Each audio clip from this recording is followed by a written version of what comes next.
We Made This. Cerebral Jukebox is proud to be part of the We Made This podcast network.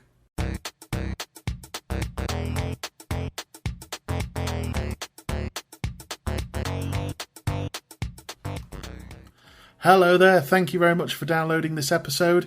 My name is Bryan and I am the world's first brain surgeon / therapist / jukebox repairman. If I were a dinosaur, I'd be a Surge Therabox.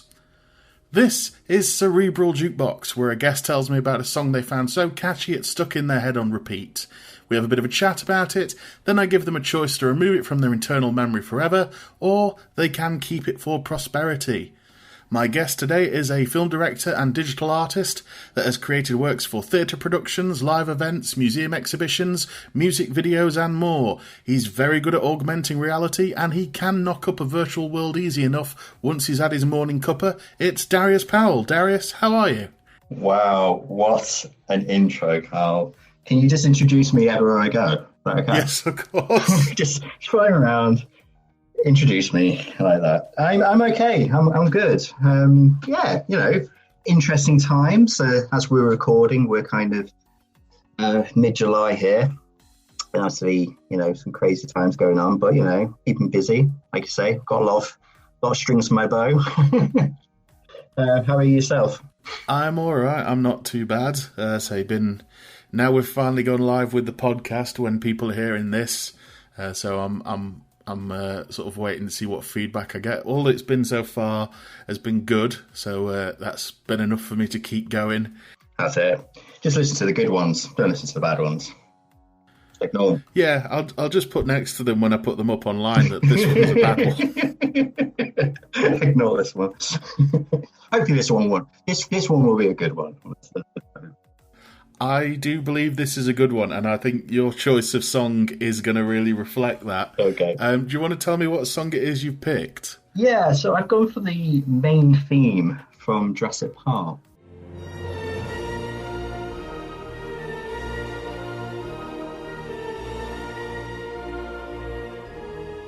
So, a couple of things about the theme from Jurassic Park. It is regarded to be one of John Williams' greatest compositions.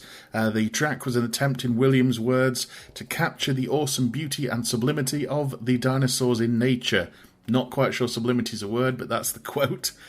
It was released on the soundtrack to the film of the same name, funnily enough. It has sold 863,000 copies to date. Initially, it reached number 28 in the US Billboard charts. However, in 2015, due to the release of Jurassic World, renewed interest caused it to climb back up the same charts, where it finally got to number 1 after 22 years. Oh, wow. Oddly enough, the song at number 2 was a cover version of the same song by YouTube musicians The Piano Guys. It was remastered for its 20th anniversary in 2013, then remastered again, along with Williams' score for The Lost World for the John Williams collection in 2016. So, Darius, silly question first out the way. Where did you first hear the theme from Jurassic Park?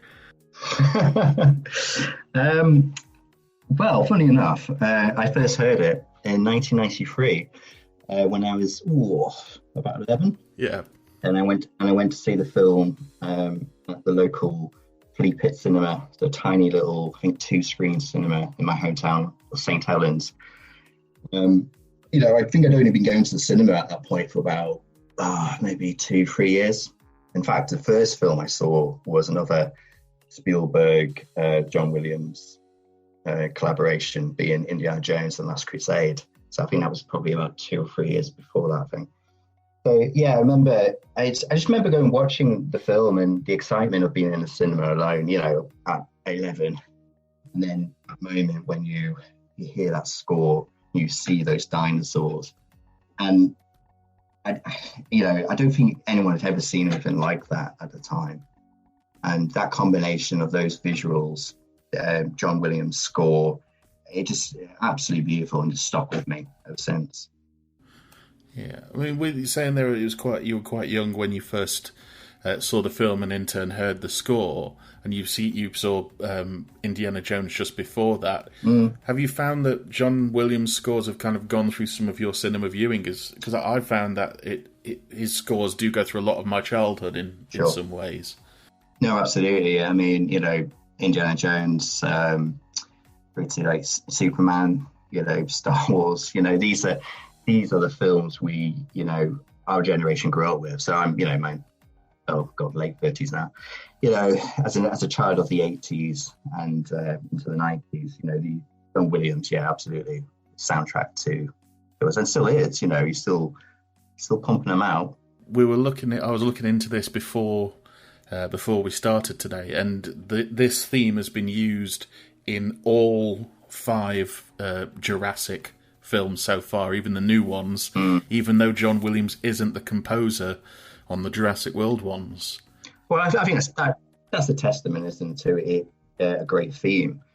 And, I think that's obviously probably quite true of it also Star Wars and kind of the classic theme of like Superman, particularly. It's hard to get away from that. And I think like some of the later films which haven't used John Williams' score for Star Wars and for things like Superman, I think it's missing. You kind of, I don't know, you just connect that to that character, so strongly. Something I ask the guests that come on here is, were you sort of listening to sort of instrumental or film scores at the time? I know you were quite young, but was that something that you enjoyed listening to at the actual time, or? Hard to remember. I don't think so. I think, I think a lot of the music I listened to around that time probably would have been influenced by my parents. And my mum listened to quite a lot kind of 1950s, 60s, kind of early Cliff Richard and the Shadows and, music like that. I think that was probably kind of the early stuff I started listening to, the Beatles and things. Did she stop just short of Wide for Sound, or? Oh, oh God. This great song ever. I could have picked that one. Best music video ever made. Have you seen the video for it? I have seen the video for it, and I will probably put it up on our Twitter when this episode goes out. You can never forget. But no, I think I probably came quite late to some music. My kind of older siblings weren't particularly into music, apart from Kylie and Bananarama, stuff like that at the time, and Bros. So I think I probably came to music a little bit later from this, but I think definitely I would have had some John Williams and soundtracks and stuff in the mix back then. Yeah, did this kind of spark an interest in John Williams once you found out that he was behind so many of these songs?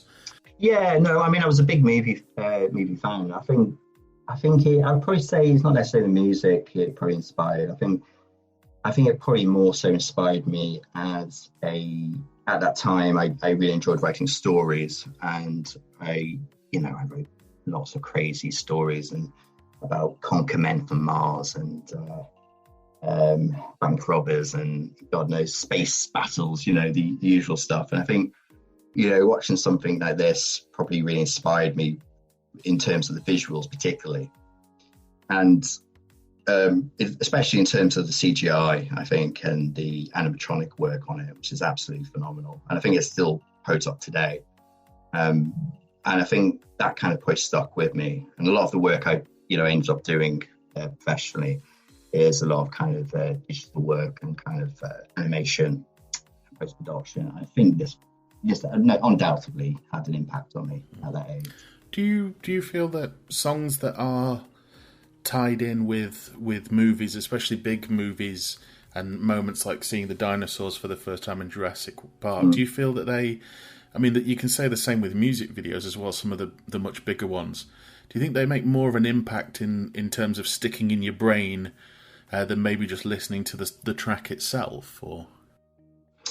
Yeah, no, I think absolutely. I think, the combination of audio and visual is very powerful. And I think particularly with music videos, the great music videos of the 80s, particularly if you think of things like Aha and, the kind of Meatloaf videos, which are massive, epic operas, things like that kind of stick with you. And I think, that probably does enhance enjoyment of the music. But I also think, as filmmakers, we know music enhances a scene, and a scene can be very different depending on the music. And I think in this instance, that John Williams score, like you were saying in your introduction, it kind of summarizes the wonder, the kind of childlike awe and amazement that you're seeing these dinosaurs for the first time as a viewer, but also for the characters in the scene.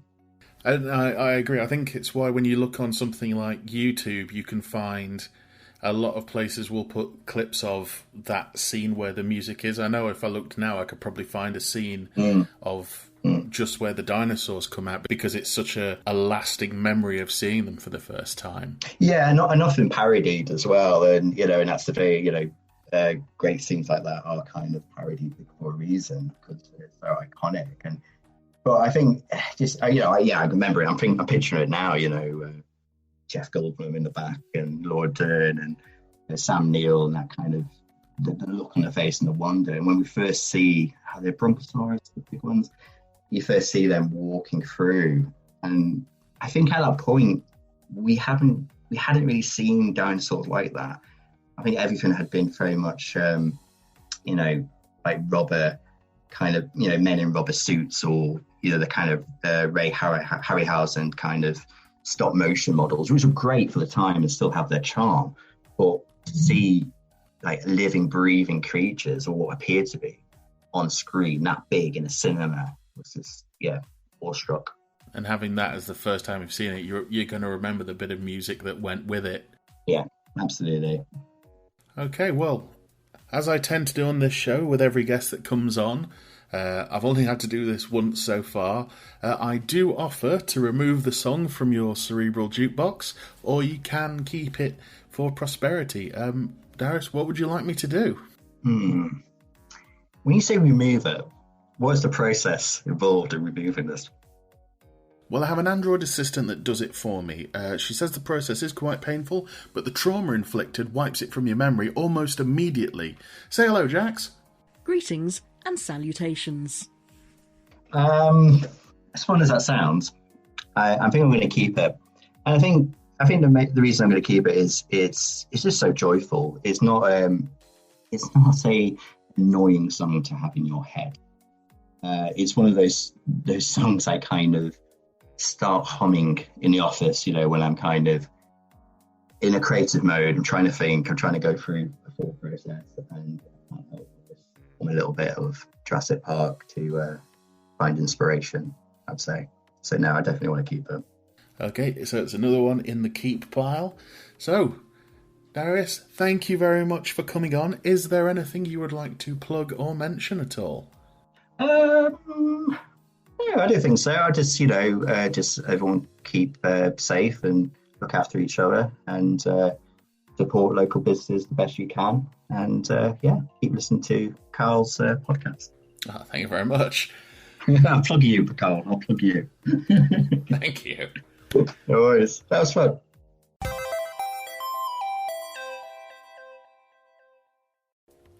So that was Darius Powell. If you do happen to come across his name on any exhibitions or anything near you, I highly suggest going to check it out. His work is really, really good. That is it for this episode. Don't forget you can join in the conversation on Twitter at Cerebral Jukebox, and you can find out everything I'm up to by going to allmylinks.com/Mr. Carl, and it's MISTER. Stay tuned till after the end theme to find out more things that are coming up on the We Made This podcast network. Until our next episode, goodbye.